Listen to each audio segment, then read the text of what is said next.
Hi everyone, it's Nicola here from Officiums. So today's tips and tricks video is just a little quick look at a new feature that was introduced from Xero called Email to Bill. Now this is a simplified version of what HubDoc is essentially doing. So for those of you that don't know, HubDoc is basically a free edition that's available to all Xero users in regards to, it's very intuitive kind of AI based software that basically reads documents on large volumes, and that's simply put is basically it will extract information out of bills and receipts for you, and then you just go through and check the data and approve the bill, and it's pretty quick, and it's really designed for large volume users. So because it is a new program to use, and it takes a little bit to get your head around if you're not used to using that sort of software. So for example, I've got a client that has anywhere between 60 and 100 supplier invoices, bills to pay every week.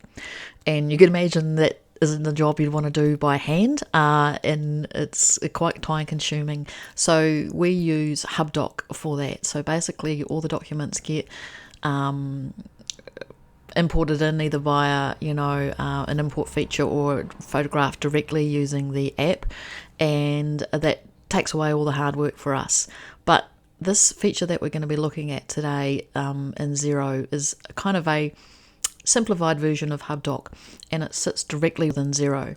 So for those of you that are using the program, it's kind of nice to just have something internal that you can use and recognize with not having to navigate through and learn a new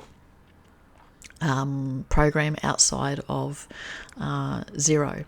So we're in the demo company today to have a look. So we're just going to hop over to the business tab and down to bills to pay.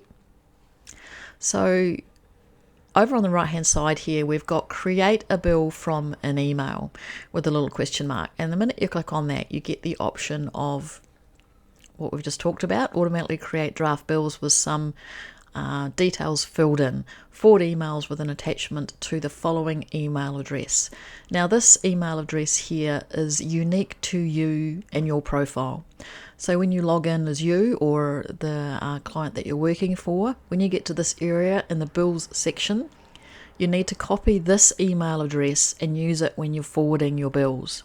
So once you copy that, you go into your emails and you find your bill that you want to forward over to this feature, forward, put in the email address, and it will happily turn up here once you've sent it off in your draft section. So your draft bill here. So I've already sent one through this morning, and it's from my demo company ABC, and as you can see here, it's got in the grey area next to it, forwarded bill. So with this bill to email to bill feature for Xero, it does need to be an attachment, and it does recognize most file attachments. So whether it's a PDF or a JPEG or a PNG image, it will recognize those different sorts of attachments, but it does need to be an actual attachment to the email. So once that's been sent over, it will turn up in your bills to pay in the draft section.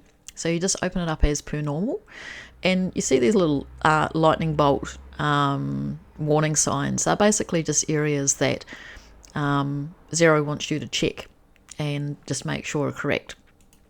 So it's already extracted some data out. So my company is company ABC, and for this particular supplier, it's a new contact, so we'll go new contact.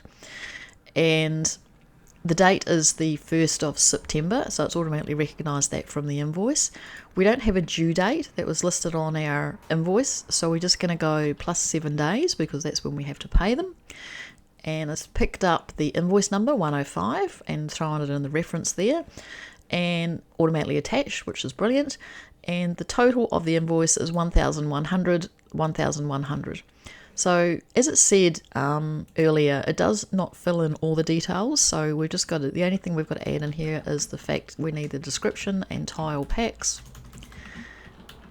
and it's automatically defaulted to 1, so we just need to change that to the amount that was supplied, which was 10, and the unit amount was $100. And we're just going to put this to general expenses today, and we've got our GST on expenses, so it's 10 times our 100, which is 1,000, and our GST is 100. Total pay 1,100, 1,100, and we go approve. Now, how easy is that? It takes a few of those mundane steps out when we've got to enter invoices ourselves, enter bills ourselves. And really the only thing that we had to put in was our description and then just check our quantity and unit price. So it's a really nice feature for when you're dealing with probably just the smaller amount of bills to pay. So you may have 2 or 3 a week, supposedly, that you're entering. And this email to bill option is a really nice feature when you're not quite at that larger volume to be using HubDoc, and really don't want to be learning something new when your day is busy enough anyhow.